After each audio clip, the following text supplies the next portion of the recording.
Hi, I promised that I would talk to you about some things that you want to consider as you are considering working with the new congregation. And I'm wearing a hat because I'm at church and I'm cold. My head is always cold. I did not wear this hat to my board meeting tonight. Okay, so I just want to spend a couple minutes discussing the issue of ministerial authority, particularly vis-a-vis the minister's role as chief of staff. I'm going to just be very clear about this.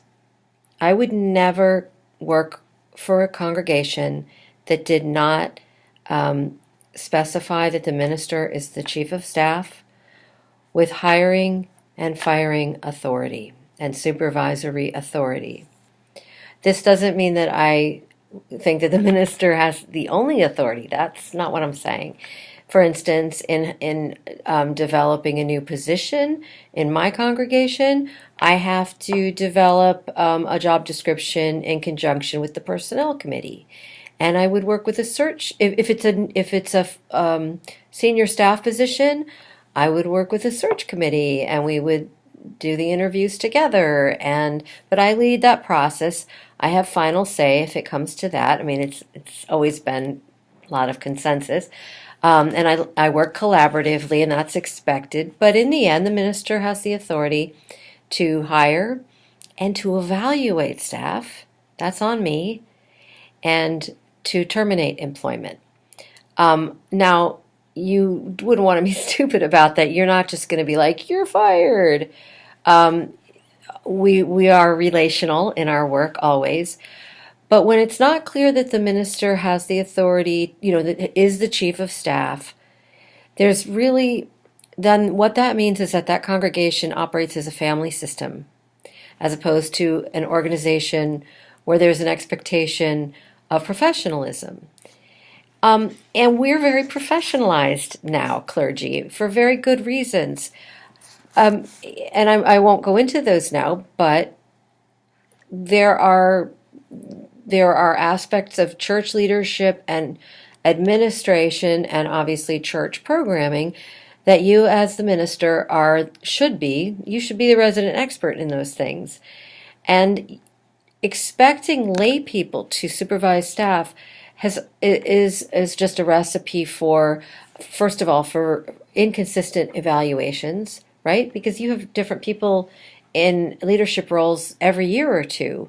That's not fair to a church staff member, and nor is it consistent. If everybody's going to be the best at their job that they can be in any congregation, there needs to be consistent feedback and a plan for what are we doing and how well is it going, and there needs to be constant conversation and team evaluation, self-evaluation along the way. And lay people are volunteers. They're around sometimes. They're not there consistently year after year. I mean, some of them are, and bless them, those that are. But they should not be held accountable for keeping church staff on a plan of evaluation, improvement, feedback. You know what I mean? So that's always bothered me, that really to expect like a committee to evaluate staff is ridiculous. It's not helpful. And then also there's this really important fact about church life, which is that the relationships that our people form with church staff are in many cases familial, and they are personal, and they are people develop loyalties that have nothing to do with how good that person is at doing their job. And so there's a lot of emotion involved.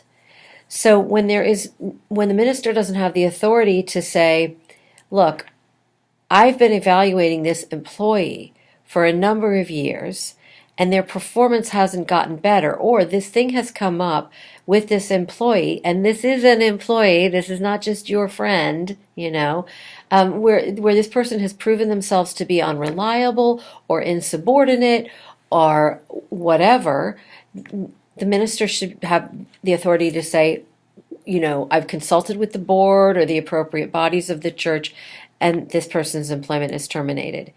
we can't depend on lay teams of people to, first of all, just to go to all the necessary meetings to do the discernment to terminate employment.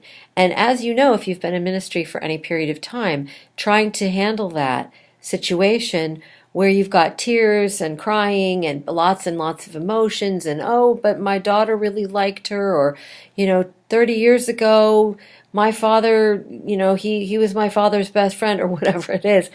I just lost my train of thought, but you can see where this is going. It's a family system kind of approach, and churches cannot be run like family systems if they're going to be accountable and healthy and do good ministry within the community and the larger community. Somebody has to be the professional on the staff who is the chief of staff.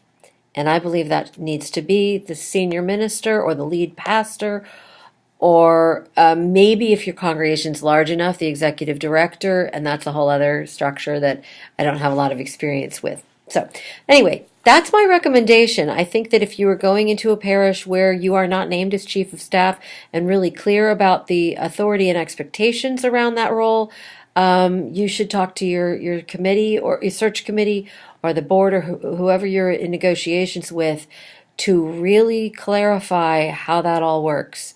And as part of that conversation, I would ask the leadership team, may I see would you provide me with a list of how you are evaluating your staff? In other words, I'd just like to see what dates you have recorded as having done evaluations with them. I'm just looking for patterns of consistency here. And I'd also really love to see the method by which you evaluate your staff. Is there an instrument? Is there a survey? Do they do a self-evaluation? Is it done as a conversation? How is it done? Because I think that you're going to, in many cases, get a really blank stare in response to that request. And a little bit of a flurry of like, oh, I don't know. Because if there are evaluations being done, they are probably not being done consistently. They are probably being done for some employees and not others, and you're going to surface something that needs to be looked at. So that's my advice to you. I'd love to hear what you have to say in the comments. Please weigh in. Kiss of peace.